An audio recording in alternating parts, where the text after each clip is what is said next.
Hey, what's up everyone? In this quick video, I'm going to teach you how to recreate that iconic future bass drop by Illenium and the Chainsmokers. As an added bonus to this video, I've also included a link for you to download the actual Logic profile that I used myself. Just bear in mind that in order for this to work properly, you're going to need to be using the same plugins that I'm using, so I've listed these down below in the comments section. So let's just quickly listen to our reference track so we have a clear understanding of what we're trying to achieve.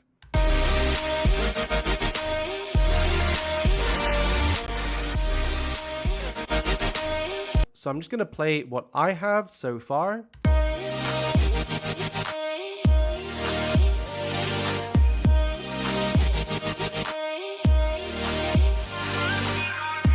course, the first thing you want to do is get all of your layers correct, which is kind of what I've done here. I've got them all just from presets in Serum.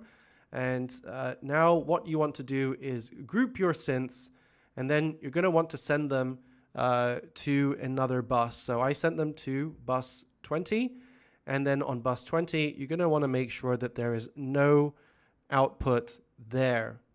Okay, so once you've done that, we're going to be applying Xfer tool, the Xfer LFO tool a little bit differently, because typically it will appear here as an audio unit, but this time we're going to create it as a software instrument, and we're going to route the audio from the synth track into my software track. So what you want to do here is you want to create a new software track after putting together your synths. You want to go to your drop-down menu, and you want to go to AU MIDI controlled effects, and you're going to go to Xfer Records, and you're going to select the LFO tool and make sure that it's under stereo. Okay, so the reason why we are doing this is because we want MIDI data to trigger the output of our LFO tool. So to do that, we have to do it under a software track, because the software track is what will allow us to feed MIDI into our LFO tool. Okay, so once you've set up a software instrument track and you've selected LFO tool, you're going to want to go to your sidechain option here, and for myself, I've just selected bus 20.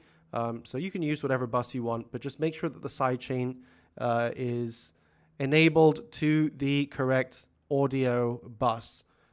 Okay, once you've done that, we're also going to want to copy over the MIDI chords from the synth track here and just drag them down to my software instrument track here that I've called synth output. Now you're going to want to go to your LFO tool, and the first thing you want to do is you want to hit note retrig. Okay, so by hitting MIDI note retrig and making sure that this is enabled, this will prevent the LFO tool from following your host DAW's grid, and it will instead trigger the LFO rates based on the MIDI chords. Okay, so I'm just going to toggle it on and off, and you're going to hear a world of difference. So this is with my note retrig on.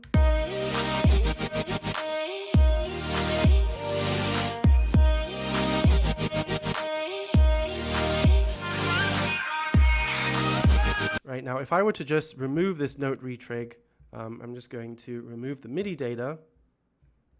And if I were to play it, this is what we're going to get.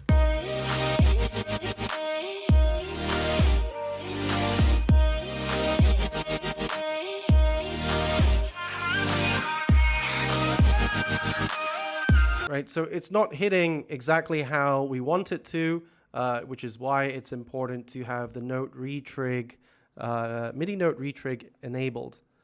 Okay, now once you've done this, we'll want to set up the LFO rates via automation to give us these LFO rate variations that we hear in our reference track. So you can just go ahead, pause this video, and draw these in with your mouse. So I've just got my LFO rates to match exactly what I'm hearing in my reference track.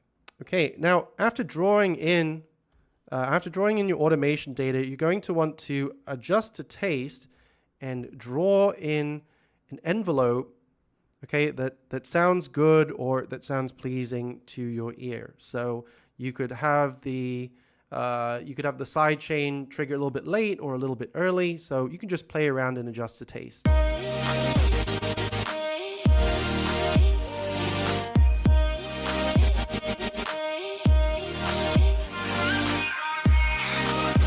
Okay, so to my ears, it sounds a little bit better when it triggers a bit late. So once you've adjusted and adjusted to taste and drawn in an envelope that sounds good, you'll also want to adjust to taste the volume and cutoff parameters on the right side here as well. Okay, so you want to try to find a nice balance, because if you have too much of the cutoff enabled, then it starts to sound honky.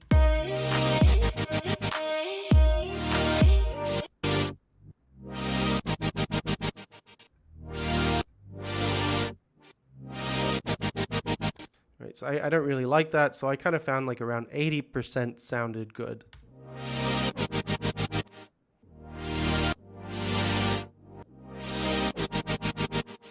Okay, now there's still a couple of artifacts in there that we can get rid of, which we'll use a noise gate for later on, which I will explain. But we'll get to that later. Right now, what we want to do is, once we've got the LFO rates to trigger and the LFO and sidechain to trigger exactly like how we want them to, this is now your chance to go in and start doing some tone sculpting. So I would recommend that actually you're better off doing your tone sculpting after getting the LFO tool to trigger exactly like how you want to. So for your tone sculpting, you can use a combination of OTT and also Vitamin by Waves as well. Okay, so these are the settings that I have on Vitamin and on my OTT. Okay, so I've really kind of emphasized the highs here just to help it to sound a bit sharp and sort of abrasive. I've also added some reverb to taste. I've also added ozone imager as well, just to help to widen the stereo field a little bit. Okay, so this is what it sounds like so far.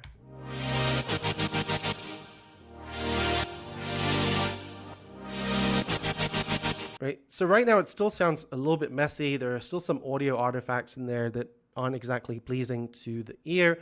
So really, just to help tidy things up, what I've done is I've added a noise gate, okay, over here.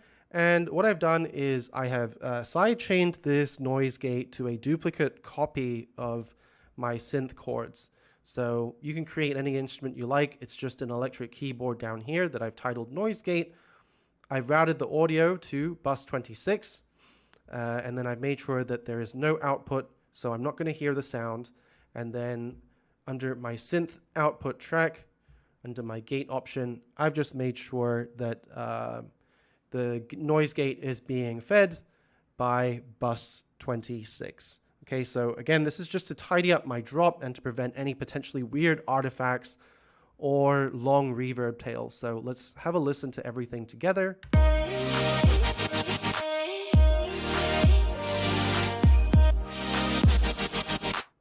Right, so this sounds much more tidy versus without the noise gate.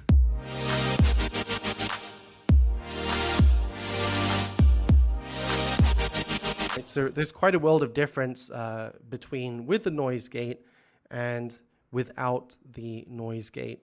So this is how you set up a complex future-based drop using the LFO tool. So if you're watching this video because you want to be able to produce your own high-quality EDM music, then make sure to check out the link in the text description below. There's a link to my Instagram where you can get access to most of my other content.